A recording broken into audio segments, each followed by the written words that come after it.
Hello' good morning. আজি ৰাতিপুৱা 6 বজাতে মৰাণ অভয়াৰ পৰিলে বুলি ওলাইছোঁ, কাৰণ আজি আহিব তালৈ মাননীয় মুখ্যমন্ত্ৰী হিমন্ত বিশ্ব শৰ্মা। সেয়ে আজি ৰাস্তাত গাড়ীৰ লাইন লাগি গৈছে।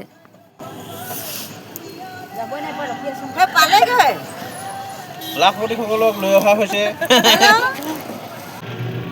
আমি গৈ আছোঁ আৰু দেখিছেনে গাড়ীয়ে গাড়ী, আৰু সকলোবিলাক গাড়ীতে মাথো লাখপতি বাইদেউসকলহে আছে। সিফালৰ পৰা অহা গাড়ী নাই। টিংখাং সমষ্টিৰ পৰা মৰাণলৈ যোৱা গাড়ীবিলাকহে দেখা পোৱা গৈছে আজিৰ দিনটোত। আৰু আমাক ৰাইডঙিয়াতে ৰখাই দিলে, আৰু ইয়াৰ পৰা আৰু গাড়ী যাবলৈ নিদিয়ে, ন' এণ্ট্ৰি কৰি দিলে। আমি ইয়াৰ পৰা 2 কিলোমিটাৰ খোজকাঢ়ি যাব লাগিব।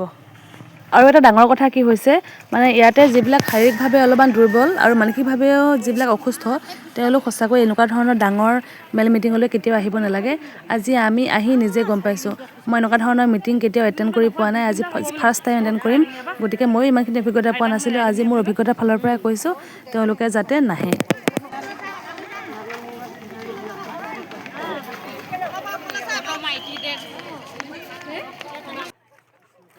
আৰু আমি অভাৰব্ৰিজত উঠিছোঁহি। একেবাৰে গৰম উঠি গ'লগৈ। ঠাণ্ডা লাগি আছিলে ৰাতিপুৱা সময়কণ, গাড়ীত আহোঁতে ঠাণ্ডা লাগিছিলে, এতিয়া খোজকাঢ়ি একেবাৰে গৰম উঠাই দিছে। ব'লক তেতিয়াহ'লে ভিডিঅ'টো আগলৈকে চাই যাওক আপোনালোকে, কি হয় তেনেকুৱা একেবাৰে শেষলৈকে দেখাই আছোঁ।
যেনে তেনে ঠেলা হেঁচা কৰি তাত পুলিচৰ বহুত চেকিঙো আছিল।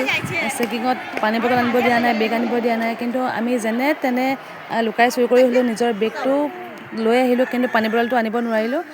যিহেতু ইমান ৰাতিপুৱাই ঘৰত একো খাই অহা নাই, ভাতো নোসোমাই, সেয়েহে ৰুটি বনাই লৈ আহিছিলোঁ। তাত বেগ আনিব দিয়া নাই, কেনেকৈ লৈ আহিলোঁ আৰু অৱশেষত যেনিবা বহিবলৈ ছিটটো পালোঁ, বহুত বিচাৰি বিচাৰি। আমাৰ ভিঅ' প্ৰেছিডেণ্ট ছেক্ৰেটেৰীয়ে তাতে আমি একেটা ভিঅ'ৰ লগতে বহিছোঁ। এটা ভিঅ'ৰ আবাৰ 17টা আছে আত্মসহায়ক গোট, আৰু গোটেইখিনি একেলগতে লাইনকৈ বহুৱাইছে।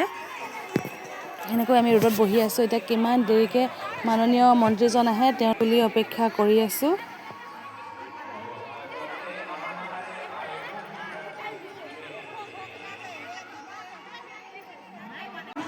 এইহেন ৰ'দত আমি তেওঁলৈ বুলি অপেক্ষা কৰি আছোঁ।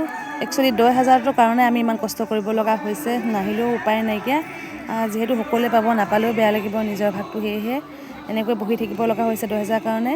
আৰু এইখিনি সময়তে আহিল জনপৰিচিত কণ্ঠশিল্পী মাধৱ ৰঞ্জন, আৰু তেওঁ গীত গাই আছে, কিন্তু আমি তেওঁলোকক একো দেখি পোৱা নাই। ইমান ৰ'দত বহি আছোঁ, গীত শুনিবলৈ ধৈৰ্য নোহোৱা হৈছে আমাৰ।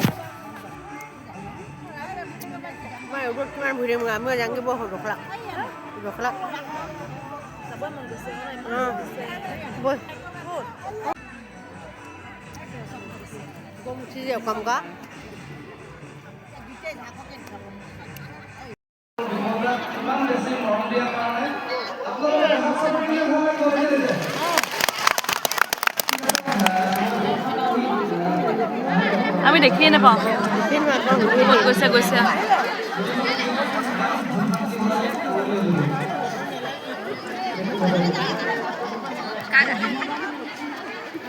এতিয়া আহি পাইছে দেই হিমন্ত বিশ্ব শৰ্মা।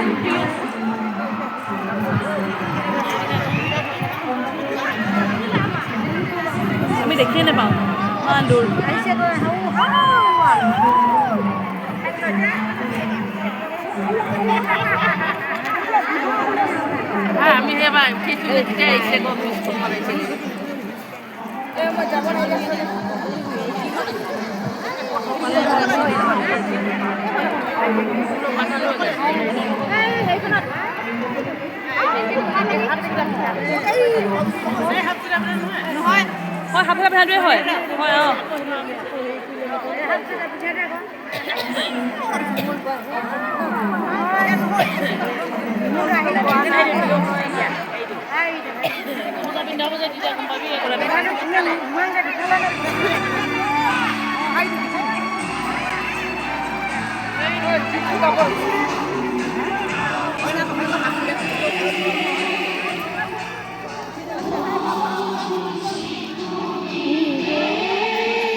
আমাৰ অসমত 4 লাখ আত্মসহায়ক গোট আছে। 4 লাখ আত্মসহায়ক গোটত 10 গৰাকীকৈ সদস্য নিৰ্মাণ কৰা হৈছে আৰু 37 নং ৰাষ্ট্ৰীয় ঘাইপথৰ পৰা নিগল পাঠশালী হৈ বামুণবাৰী পথ নিৰ্মাণ কৰা হৈছে। মাহমৰা আলিপথ আৰু বুঢ়ীদিহিং নৈৰ ওপৰত অঘুনি বাৰীৰ পৰা তেলপানীলৈ RCC দলং এতিয়া গ্ৰাম্য সংগঠন হৈছে গৌৰৱপূৰ্ণ গ্ৰহণৰ বাবে আমন্ত্ৰণ জনাইছোঁ। হৰিপ্ৰিয়া গ্ৰাম্য সংগঠন 3খন ব্লক, কল্যাণজ্যোতি গ্ৰাম্য সংগঠন 3খন ব্লক,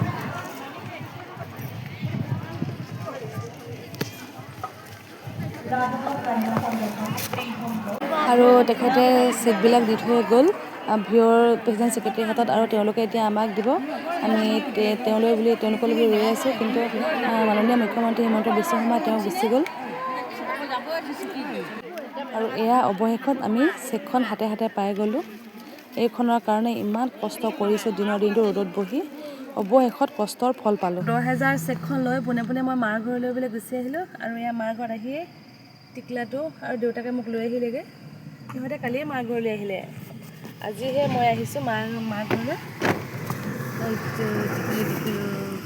বুঢ়ী আছিলা ন? তুমি ক'ত গৈছিলা কৈ দিয়াচোন আজি? মই আজি বৰদেউতাৰ ঘৰ গৈছিলোঁ। কেলৈ গৈছিলা কৈ দিয়াচোন? বৰদেউতাৰ কি আছিলে আজি? সকাম আছিলে ন? নমু আছিলে আজি বৰদেউতাৰ ঘৰ। কাইলৈ দহা আছে, আমাৰ সৰু বা শাহু এগৰাকী দহা, ঘাই দহা। আমাৰ এইফালে সবাহ বুলি কয়। ক'ত থলা পেকেটটো? কাইলৈ সেই সবাহ খাবলৈকে বুলি আহিছোঁ আমি, সকাম খাবলৈ বুলি। সেইকাৰণে বেছি লৰালৰিকৈ আহিব লগা হ'ল। মানে 10,000 চেকখন লৈ মই ঘৰলৈ নগ'লোগৈ, পোনে পোনে শিৱসাগৰলৈ আহি দিলোঁ। শিৱসাগৰ শিমলুগুৰিলৈ। এতিয়া আছোঁ গড়মূৰ।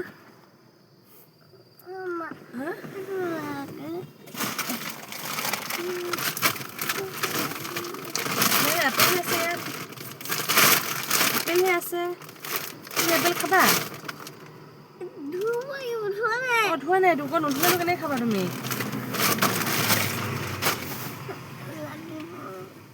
তোমাৰ কাৰণে মই বেলেগ এটা বস্তু কেক আনিছোঁ।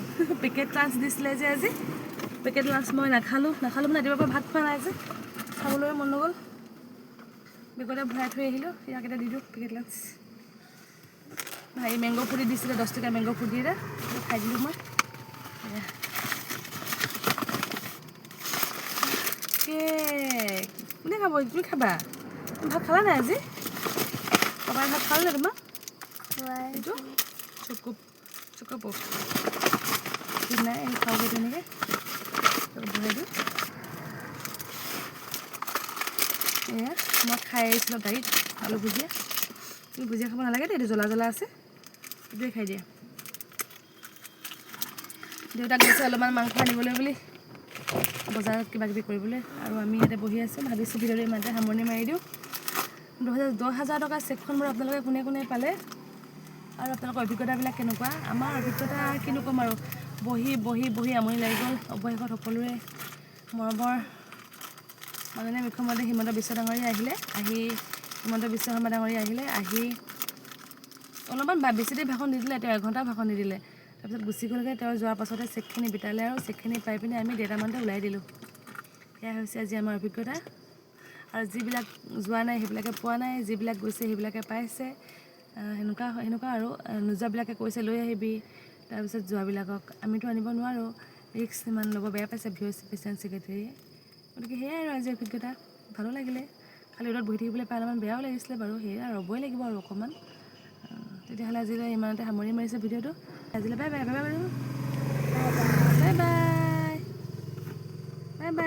কালি আমনি কৰিছিলা নেকি এনেখন আমনি কৰিছিলা মা বিচাৰিছিলা নি মা বুলি বিচাৰিছিলা নি নাই বিচৰা কালি প্ৰথম আছে দেই মোক এৰি প্ৰথম দিনত থাকে বাৰু এৰি কিন্তু ৰাতি নাথাকে কালি প্ৰথমবাৰ মোক এৰি আছে মোৰ বেয়াও লাগিছিলে কিন্তু উপায়ো নাই এই কথা আৰু অলপ এৰিবও লাগে ল'ৰাক ক'ত পাৰিছে হা ঠিক আছে আজিলৈ সামৰিছোঁ বাই কৰি দিয়া